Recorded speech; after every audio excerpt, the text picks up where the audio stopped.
All right, I got Kim Dallara, correct? Is Yeah, that right? Hopefully. that's Perfect. right. All right, on my podcast. I appreciate you coming on here. Yeah, no worries. What I love about these type of podcasts is that we don't know each other personally with the exception of one phone call we had previously. Hmm. So my girlfriend Rhea knows Kim, and I was sitting with Rhea once, and we're going back and forth. Actually, she says, "You need to get more females on your podcast, more women." And I said, "I agree." And I said, "I want really unique ones. It doesn't necessarily have to be fitness; it could be whatever."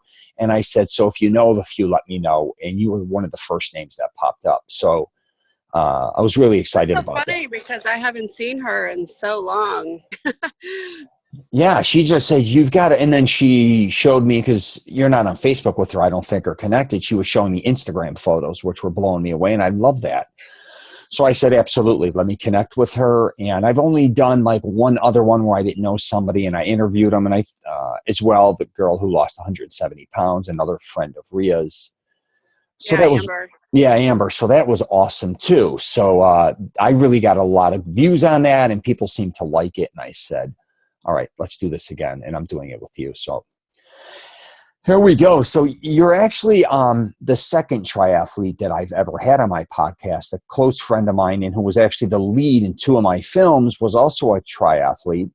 The only thing is now he's only a dual athlete pro because he had some issues with chlorine. So basically he only cycles and runs now, where he's not doing all Oh, three. so he Uh, can't train. Is that the deal? yeah, I guess, well, he's in Chicago, so the chlorine, he always has to be indoors using the pools to train. And something with, he's having a reaction to the chlorine. I think he still wants to get back into it. When he was younger, he also got, he was able to, he didn't go, but he went for the Ironman, Hmm. which is something Rhea mentioned regarding you qualifying to get into that, which is pretty amazing in itself.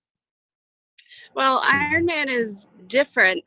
Anybody can do Ironman. Okay. So when you qualify for something related to Ironman, it's either for Worlds, for 70.3 Worlds, or for Kona.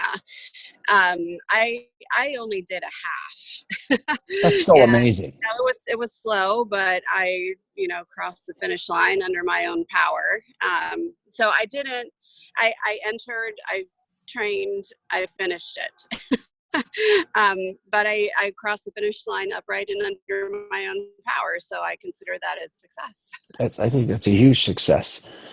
What I want to start off with you is what made you start, going into triathlons or marathons or whatever you're doing. How did that even begin? Like, so let's start from the beginning. Did you do it to lose weight? Did you do it to get in better shape? Did you do it to prove something to yourself? We all start, when it comes to fitness, in different paths. It could be bodybuilding. It could be powerlifting. It could be just someone who wants to cycle, crew, sports. How did you start that endeavor? That's interesting. I only started running in 2014, and anybody can be a runner. All you have to do is put one foot in front of the other in a running motion, a forward propulsion motion. But running a half marathon or even a marathon was something that I always had aspired to do. And one day I just finally decided to do it. I hired a running coach, and she gave me some tips, and she gave me a plan, and I completed my first half marathon in 2014.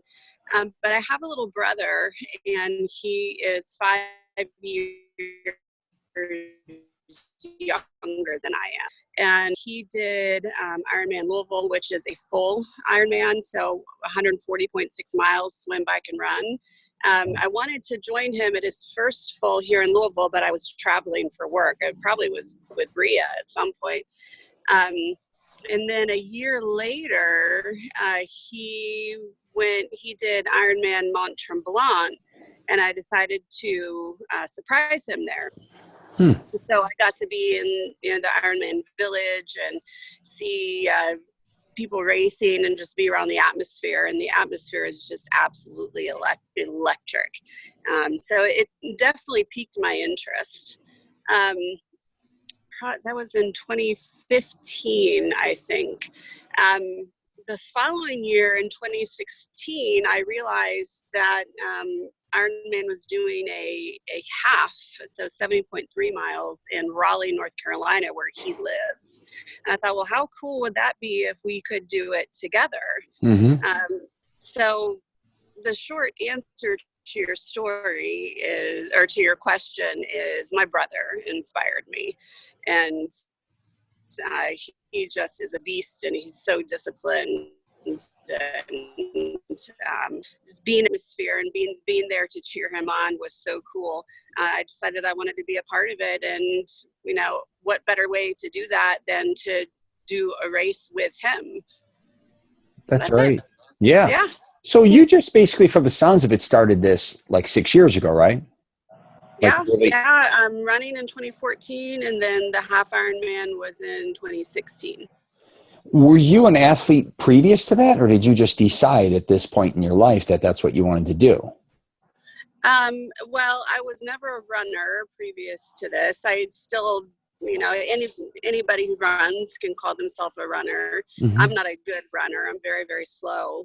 But prior to this, in my childhood, I was a gymnast. I was a competitive gymnast, as well as a competitive swimmer. More so gymnastics than swimming, but yeah, I was an athlete. But growing up in Florida, Mm-hmm. where I spent most of my life, I guess at this point, you really could swim before you could walk. So for me, triathlon was just it was appealing to me because most people, when they do triathlons, they have the most trouble with the swim. For me, that was the easiest part because I have no fear of the water. So I was a gymnast and a swimmer. What makes you, so you have an event coming up? Because say I lift weights or I do whatever I do. I swim in the gym. I do all these different types of things.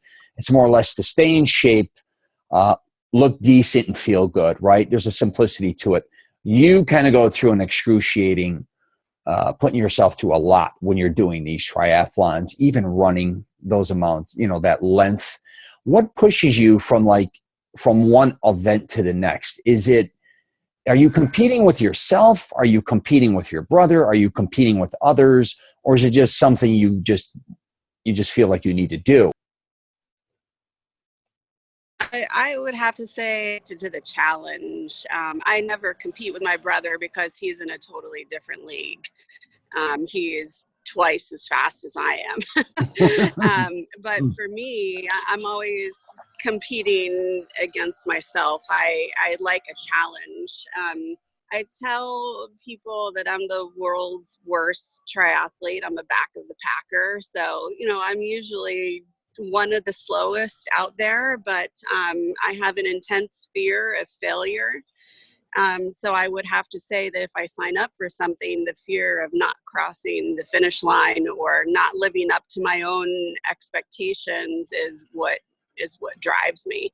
But once I get there, the race atmosphere, I tell a lot of people that I'm in it.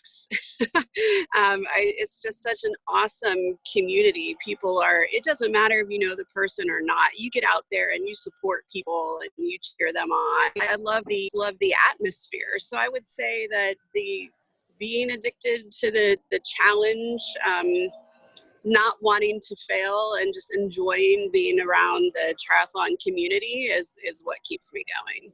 Absolutely. Do you inspire others, because you have a social media page, obviously, on Instagram and stuff, and it looks like to me you really do inspire a lot of people out there that either have always wanted to do it or have kind of dragged their ass on it. Do you find that kind of rewarding as well? That is really anyone who looks at Instagram and Facebook, I think they would probably challenge somebody who posts a lot on social media that it's all for vanity. But to be honest with you, for me, the only reason I do post any kind of workout that I do is because I want to inspire somebody. Sure. I had a complete career change.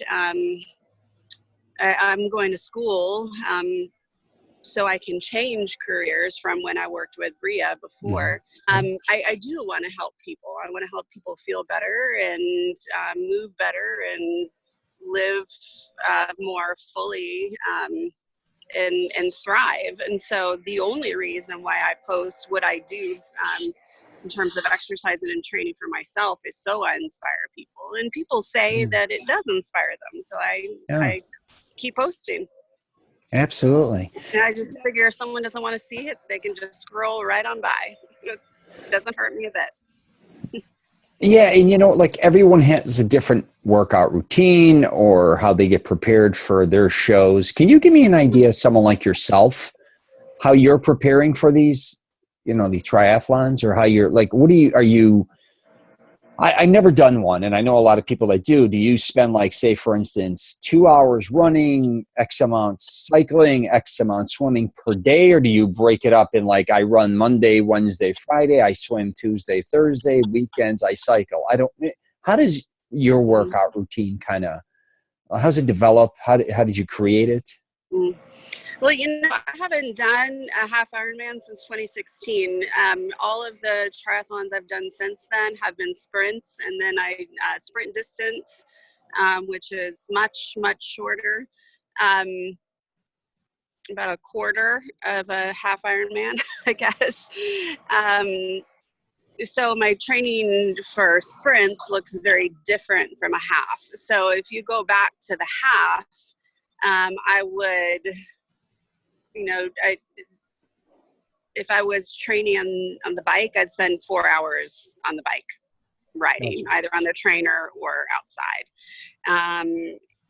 The run, which may or may not come after the bike training, would be anywhere from a quick 1 or 2 miles on my feet after the bike, just to get your legs acclimated to moving in that way after spending 4 hours on the bike.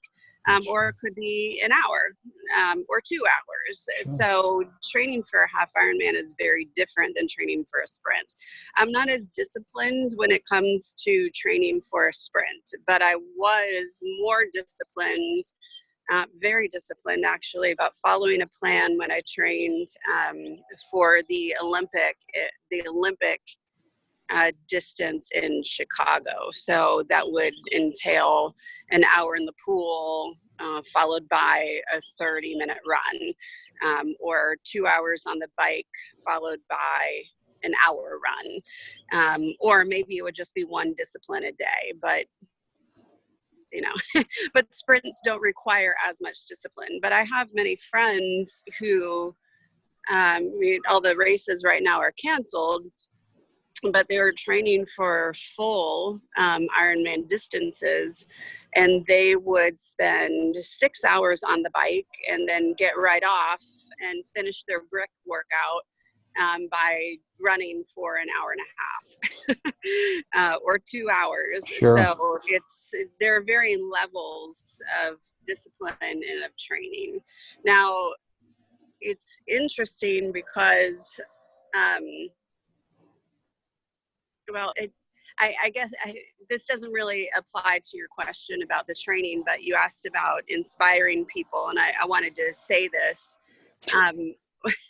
One of the reasons why I post so much on social media, or the main reason, the only reason I post so much on social media about my workouts and about what I'm training for, is to inspire people. And the reason people, I think, find it inspiring is, one, because I'm not young. I'm 47 years old. And most people get into this when they're young. But there are people in their 80s, and I think even one person in their 90s who still does a full Ironman distance. But also, when you do triathlons, there are people of all shapes and sizes. So when people think triathlete, they think these, ripped beasts of, machines of humans. But when you actually get to a race, there are people that look like that, but more often than not, there are people that look like me. Yeah. So if you were to put me in a lineup next to, 20 people who look like what you would imagine a personal trainer would look like and say, which one is the triathlete? I'd probably be the last one that they pick. So my whole point for trying to inspire people is that anybody can do it, to make the point that anybody can do it. If Right. I can do it, anyone can do it. Gotcha. And that's, Absolutely. yeah.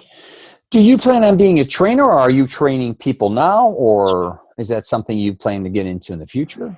Yeah, well, with COVID-19, all the gyms are closed. But I had an idea for a really unique boutique fitness studio. So I decided, well, it'll probably be a good idea if I'm going to open a fitness studio that I actually have my personal training license Right. or certification. So I got that. And so I do personal training now. I've been doing that since 2017. And I'm also a group fitness instructor. Wow. But as I was working in personal training, I became really fascinated, not just with, okay, let's do these exercises today, but why does this exercise work for this person? What kind of improvements are they seeing in functional strength and stability?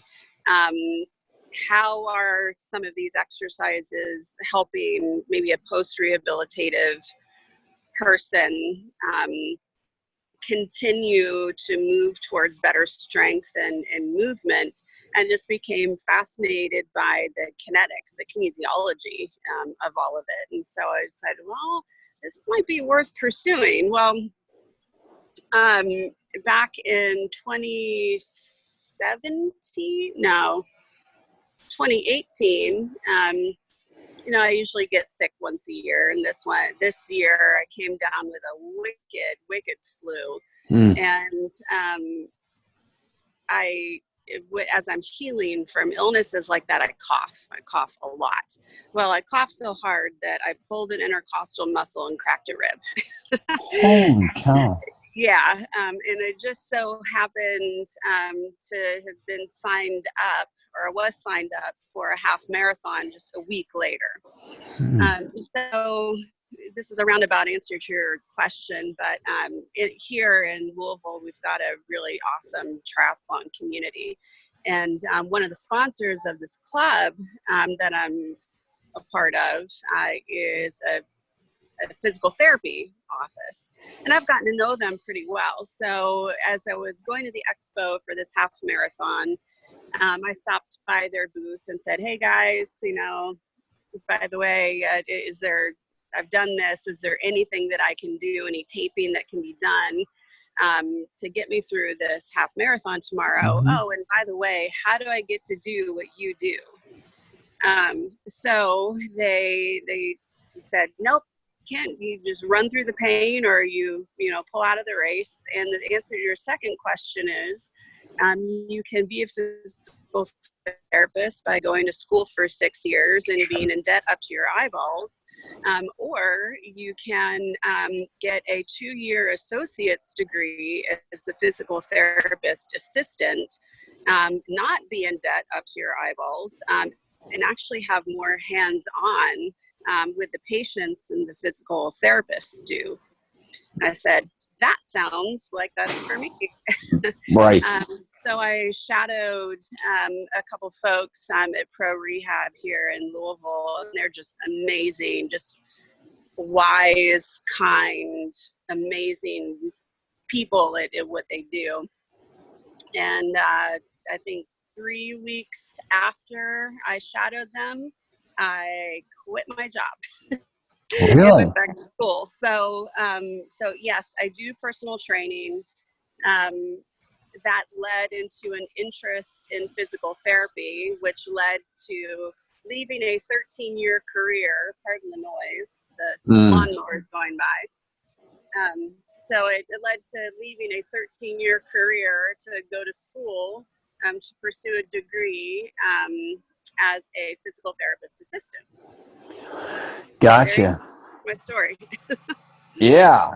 Oh, there you go. I can hear the lawnmower a little bit. Well, that was great. I wanted to ask you too. So do you think by starting when you started in your 40s doing this, helped you, or do you think you could have developed a lot more if you started younger? Because I talk a lot of times about people don't realize their true potential as they're getting older. They don't really realize how much more coordinated they can become, how much stronger they can become later in life, and not kind of getting caught up too in their past where maybe they didn't excel in certain things. It could be grade school, middle school, high school, and kind of quitting on themselves.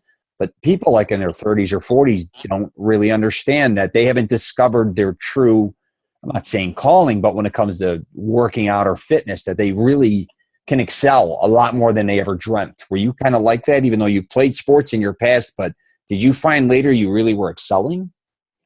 Oh, I'm past what I think was my physical potential. You know, Gotcha. I was in much better shape and stronger and had more endurance, you know, when I was younger. Okay. But in terms of careers, I don't think that people really know what they want to do until they're about, you know, when they want to grow or when they grow up until they're about 10 or 15 years away from retirement. that's just how I think Funny. life works. That's interesting. So physical potential, yeah, I think I would be a better personal trainer and physical therapist assistant 15 years ago. But career-wise, I don't think I could have picked a better time because my past years, this is number 3, I think, gave me a lot of tools to be a really good physical therapist assistant. So, you know, it requires a lot of hands-on and strength, but most of what physical therapy is being able to listen to people and to communicate in ways they can themselves. So as I started working after college. So I think now I'm in a better position to succeed at the career that will take me into retirement. Gotcha. Do you plan on, ever doing another triathlon, or do you just plan on being a runner in the future? Or do you think you're going to kind of are you doing any type of CrossFit? Are you doing any other type of, I guess you could say, different things related to fitness, or do you just kind of, this is it? I had actually signed up for a couple of sprint races. There was supposed to be one the Sunday before Memorial Day. There was another 2 weeks later, and then I've got another one that I'm signed up for the beginning of August. So yeah, I'm going to keep racing. Like I said, I love the race atmosphere. I don't care if I come in first or last. Sure. I just love being there. But it also gives me a little bit of a goal to keep training and, stay fit. But I probably sign up for equal numbers of sprint or Olympic triathlons as I do half marathons. Gotcha. Yeah. Yeah, we had a half marathon scheduled end of March and another one end of April that were both canceled. So I just did the virtual option. Yeah, so I'll keep racing as long as I can. Yeah. I've always found it so interesting because if you say you do a triathlon, you got to own a bicycle, obviously, but you can, even if you got a lake behind your house or pool or whatever, and then you run, it's not like someone like myself who's always obsessed with going to the gym his entire life. You can kind of really train for that independently. And you don't have a membership at the gym. You don't have to always drive to the gym. You can, all these things. It's almost a freedom. Do you work out at home training for these? Do you go to a gym? Do you do both? What's kind of your thing? Well, as a personal trainer and a group fitness instructor, I have access to several gyms around the city. Gotcha. So I am always, when they're open, I am always in a gym. But The running, I try to go outside when I can, although I'm not a hot weather runner. Yeah. Growing up in Florida, I cannot stand the hot weather, and I just feel like someone put cement in my shoes. Sure. So I know I need to be outside just, to keep my joints and bones accustomed to the pounding of the pavement. Sure. But I do the treadmill runs. Bike, I'm kind of a nervous biker. People are not conscientious or they're oblivious of the fact that bikes also belong on the roads with cars. And so it's a scary place to be. Being out on the road on your bike is the best place to train, but I myself and every person that I know that bikes knows somebody that was hit by a car. Yeah, With guy. their, Yeah, that's what happened to my buddy. He got nailed by the car. yeah, and they have. Yeah. I mean, just the other day there was a discussion on Facebook in this group of how many people just that week had guns waved at them from cars. And people telling them to get the F off the road when they absolutely belong there. So to answer your question, I probably run mostly outside, sometimes inside. I bike mostly inside on my trainer. And then I swim in a pool, although we do have the Ohio River right outside my door. It's better if you have kayak support just for safety. Plus that Ohio River, I think, is one of the most polluted rivers in the entire United States. We swim in it. So, we feel like our immune systems are pretty boosted, but That's funny. but I don't like to make a habit of swimming in that river. It's pretty gross. Do you think where you live gives a big advantage to somebody who trains? So like when I used to live in San Diego for a while in Carlsbad, and they were beasts over there with, doing Tough Mudders, marathons, triathlon.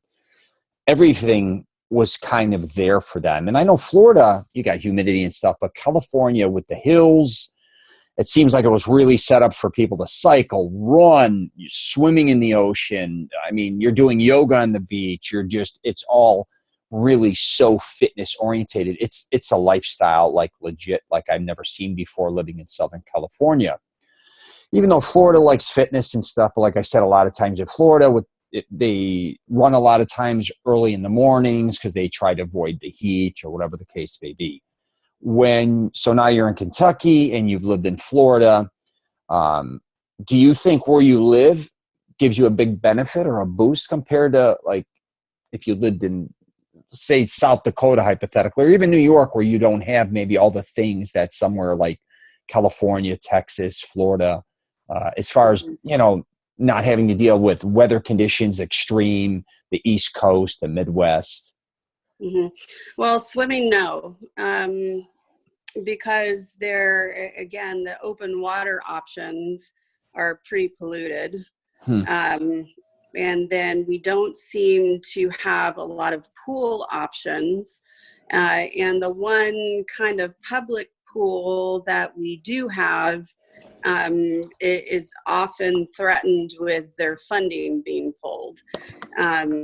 So swimming, no. Swimming, it's a little bit harder to get that training time in. And then you're also dodging, closed lanes because of swim lessons or fitness classes and things like that. Biking and running, yes, I do feel like there is a bit of an advantage because we have all 4 seasons here. And we have some elevation. So they're just 20 minutes north of here. There are some big hills that if you can, ride up those hills on your bike, you're going to have a piece of cake of a time at just about any race you go to. they're pretty rough. It's just over the bridge in Indiana. But yeah, I mean, we've got a lot of elevation changes.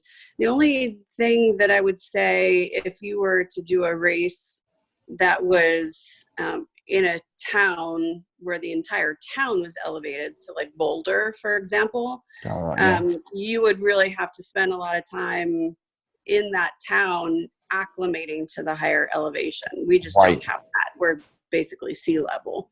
But I don't have any aspirations to do, at this point, to do races in that kind of scenario. So when you're preparing for something like what you're doing, a lot of times your nutrition, like your, I don't want to say diet, are you loading up on a lot of foods to, you know, you're burning off a lot of energy and a lot of calories? It's obvious.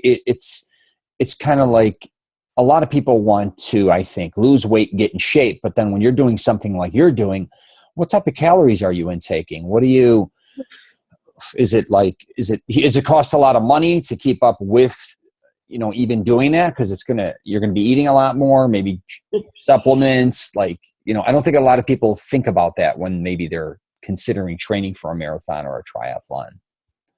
Well, I heard something from my brother who has done full Ironman competitions. And he, in his first one or two races, he kind of struggled with that piece. And prior to his third full, he had the opportunity to ride with some of the pros who were there for that particular race. And just ask, you know, pepper these people with questions. And one of the pros told him that it's not a speed competition, it's an eating competition. Yeah. And so when he heard that, it's about how to manage your hydration, how to manage your nutrition, so you keep the energy up, but you're not too full. He sought guidance from a nutritionist, and he says it completely changed the way he races. Yeah. Now I never truly figured that out. So, you know, I briefly told the story of the Half Ironman that I did. The reason, technically I DNF'd, which is did not finish.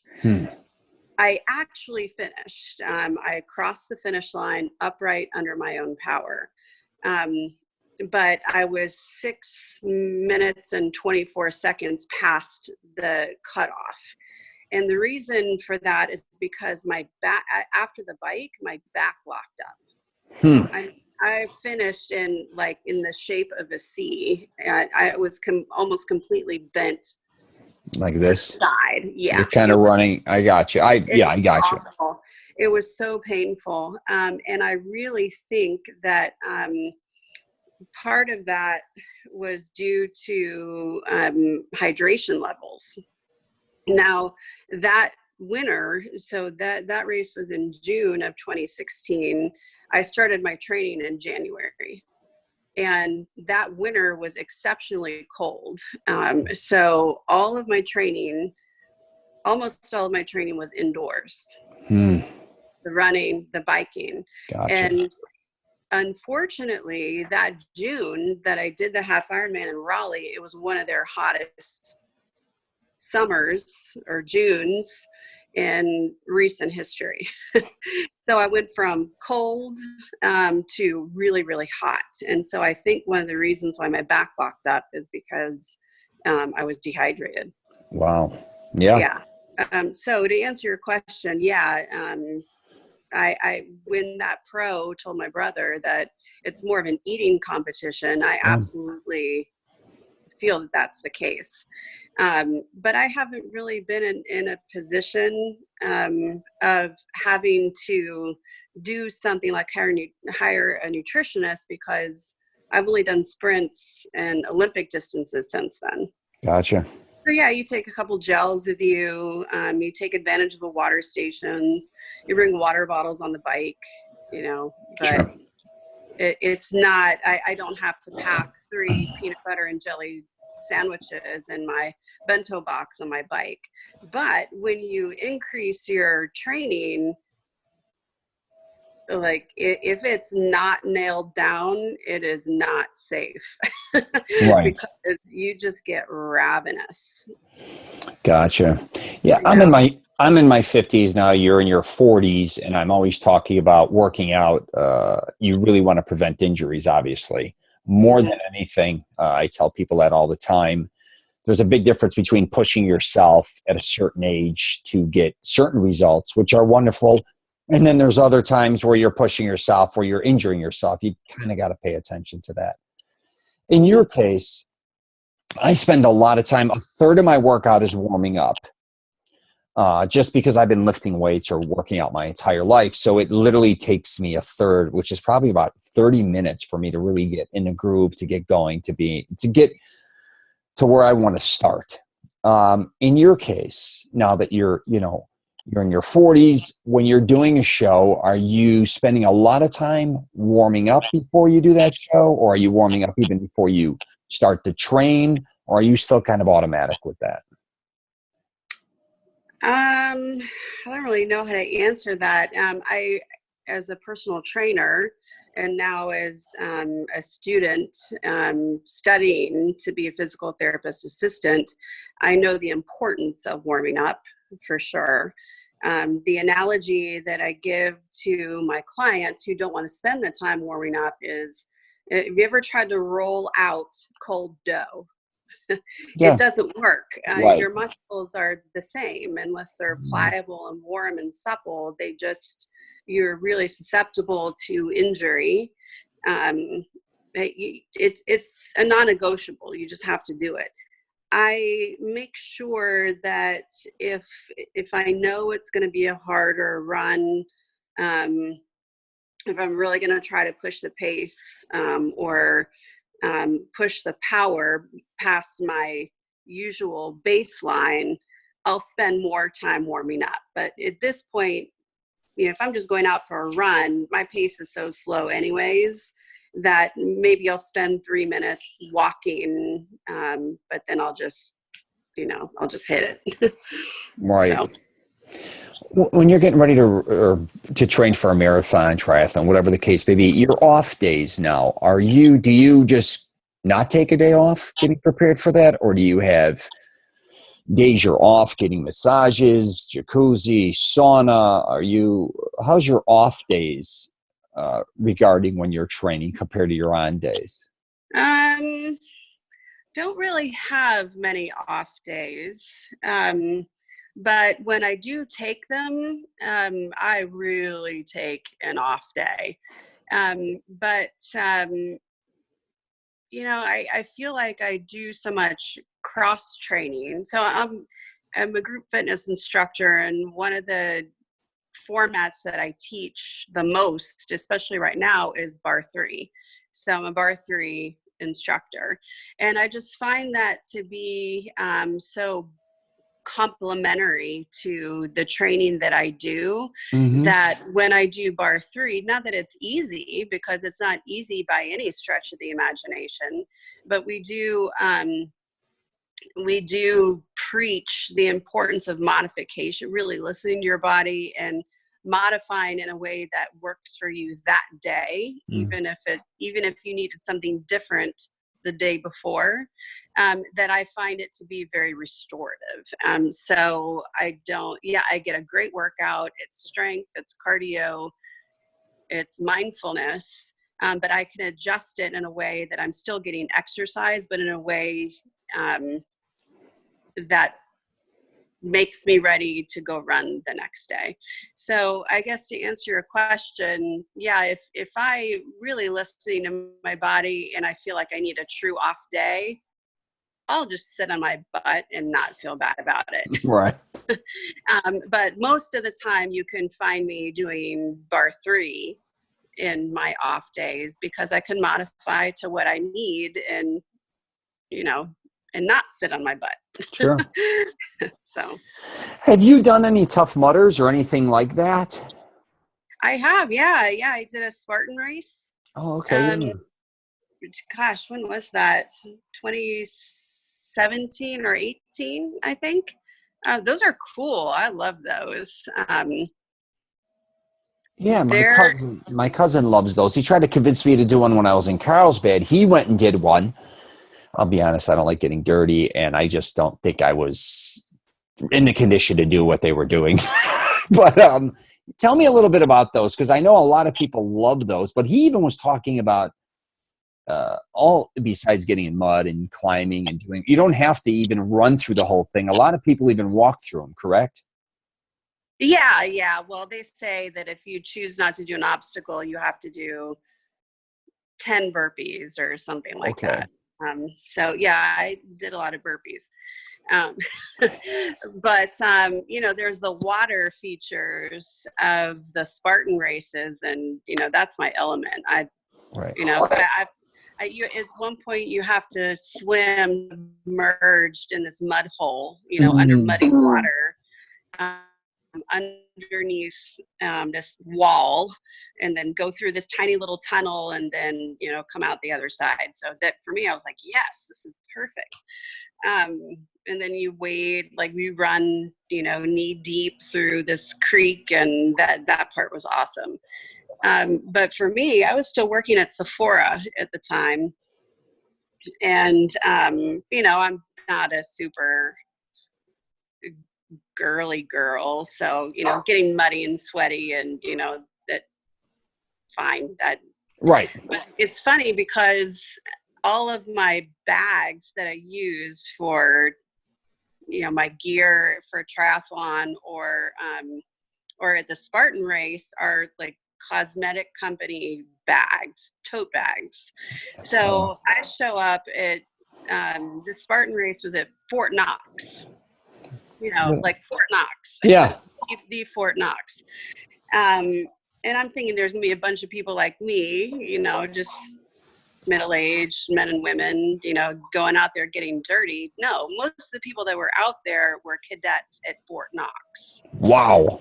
And so I show up with my cosmetic bag tote Yeah. with my stuff, and felt super out of place. But fortunately, I found a couple of people like me, and it really pays to do these as part of a team so you can help each other. Right. And fortunately, I found those people, and we did the race together. They were pretty awesome to kind of take me in. But yeah, it's pretty intimidating when you show up and all the cadets that are racing that day are in formation. Yeah. I mean, you carry buckets. One of the obstacles was carrying a bucket of 50 pounds worth of gravel. Right. That was interesting. You climb these rope ladders. The only thing I absolutely refused to do was the Atlas carry. It was like a 70-pound solid cement ball, and you had to basically roll it up your body and put it on your shoulder and walk 20 yards one direction, do 10 burpees, and then do the same thing and walk back and do 10 more burpees. Well, I've had spine surgery. I'm not picking up a 75-pound cement ball. No, Sure. thank you. It's just not worth it. So I skipped it. I don't blame you. Yeah. Yeah. When I was living again back in Southern California, I was, you have the Navy SEAL guys in San Diego popping in and out of there. And then you have Camp Pendleton near Oceanside too. And my favorite gym in the country is actually in Oceanside in LA Fitness. And I moved there like 10 years ago. And I remember seeing not that CrossFit like in its infancy, but I kind of was looking at it going, wow, this is kind of like military meets weights. You know what I mean? With their workouts. So that was quite interesting. But when you see those SEALs and all these other dudes, the condition they're in is unbelievable. Yeah, for sure. Yeah, it's amazing what they're doing. I mean, I was just basically somebody who loved lifting weights, wanted to be big and strong. I could run for sure. I love cycling and swimming, but then there's another level where they're beyond, you know what I mean? Yeah. Yeah, that's crazy. So I want to thank you for doing this. Is there anything else? What I want to say is too is how can people reach you? How can they reach me? Oh, Yeah. It's best just to contact me on social media. I'm K Dallara on Instagram, and I think just Kim Dallara on Facebook. Yeah, they can contact me and ask questions. I do a little bit of screening. I don't need drama or any creepers, Of course. blowing up my phone. But yeah, I mean, if they find some inspiration from it, and want to know how to get started or want to know if it's really for them, I'm happy to speak frankly. Yeah. Again, I'm not a beast of an athlete. I'm just a middle-aged woman going out there and, trying to stay inspired and challenge myself and, maybe inspire somebody else along the way. So if they want to follow me on social media and maybe get some inspiration out of it too, then yeah, feel free. Yeah, absolutely. Well, I mean, you definitely, you inspire me because I mean, it's not just because of our age. A lot of times it's just you going out and doing what you love to do. And you also love to help people. And you're so genuine about that. Thank you. Yeah, it's more than just, it seems like it's a calling for you. It's not just something you're doing for the money or you're just doing something to get attention. You're doing it because you just seem to love people and you want to, inspire others. Yeah, well, I'm definitely not doing it for the money. I took a huge pay cut. Yeah, I mean, I have almost no income coming in right now because, all the gyms and stuff are closed. But Yeah. even once I graduate and become a certified physical therapist assistant, I will have taken a 50% pay cut. Mm-hmm. So, for my previous career. So I'm definitely not in it for the money, but I think that, all roads led to this. And yeah, it does feel like it feels like a calling. That is the appropriate word. You know what? What I was meant to do. I'm going to bring it. A lot of times I haven't been bringing the corona up too much, but in your case, like you said, all the gyms are closed. You having to be at home, have you learned a lot more about yourself? And have you been studying different types of workouts? How have you also been working out going through the pandemic? Oh, man. How have you been doing? I have a gym here that I go to at my complex that was open and my pool's open. So I've been doing that along with trying to walk like an additional 10,000 steps. But someone like you who does does it for your livelihood, it's had to take a totally different toll on you. Oh, there's a lot of people who are really suffering right now. And yeah, I have my dark days, but I am not one of those people. I've got nothing but time at this point. Yeah, I've got my studies, but I don't think I have ever been this consistent about working out in my life.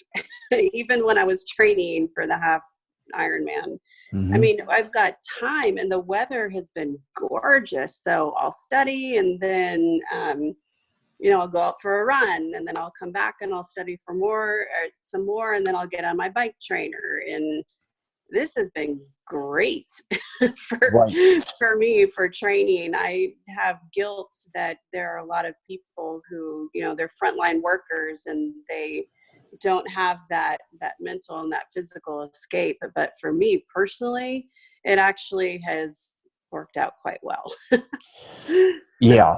Even our gym is a small gym. It's like a hotel gym. But what's amazing too is because I used to travel so much that, sometimes you're tired, you don't get to work out when you want to work out, you're rushed at different times. But going through this, I go at the time I want to go. I can warm up for as long as I want to warm up. I leave whenever I want to leave. I go to the pool. I could do as many laps as I want, for instance. No one in the pool most of the time, even walking. I haven't started running, but I wouldn't even mind getting a cycle and start cycling. But it's been a calming time to train, I guess you could say, as far as what I've gone through.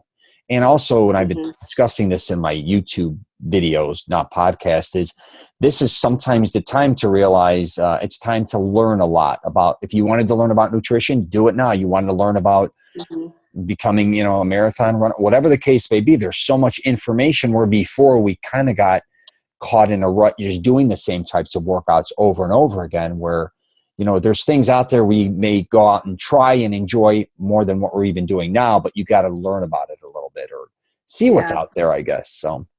Oh, it just occurred to me now that I'm looking at my door. I'm certified in TRX, No and shit. I gotta tell you that the TRX, it's one of my favorite things to incorporate into the training programs that I do for my clients, my personal training clients. But damn, am I grateful to have my own set of straps, because just the other day, Yeah. my husband, I taught him some moves on TRX, and we have the fixture that just goes right over your door, and then you can do it in your home. But Mhm. there have been a couple of days where I've taken my TRX straps and just found, a good sturdy tree and done TRX in the park, because the gyms they are not safe. People cannot be relied upon to socially distance themselves and to clean up after themselves. There are people who still do not take this seriously. And so until, well, it's going to be a little while, but until I feel safe to go back into a gym, TRX and bar 3 is my strength training. And I got to tell you, TRX, I know they can be expensive, but the yellow and black straps are the original. They are still the best, and they are worth every single penny. Yeah, Get them. I believe you. Rhea, I told her, because she's a gym girl now. She's been going to LA Fitness with me for like the last 5-6 years, and she loves LA Fitness. Then she loves, not necessarily because she takes any classes there, she loves the weights.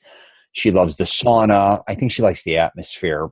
But I remember when, they closed our gyms down, she was like, what am I going to do? And I said, you're going to probably end up getting in better shape than you've ever been. I'm going to tell you why. And the reason I told her I thought this was because, and she did it, she ended up signing up for Beachbody. She's also been working out with her girlfriends through Zoom and she's been walking a lot. So she's always like, she works so much that a lot of her gym visits were kind of cut short. And we also were eating out a lot of times, right? So you're eating a lot of foods that you made, that aren't always the most healthiest. When now a majority of our meals we're eating at home. She's been working out. She even went to the pool the other day, but she's really, I think, feeling different too, because doing weight training and stuff, as you know, compared to her doing now, like every day it's a different thing. She's doing yoga one day, cardio the next day, all these different things. She's getting in a different type of shape.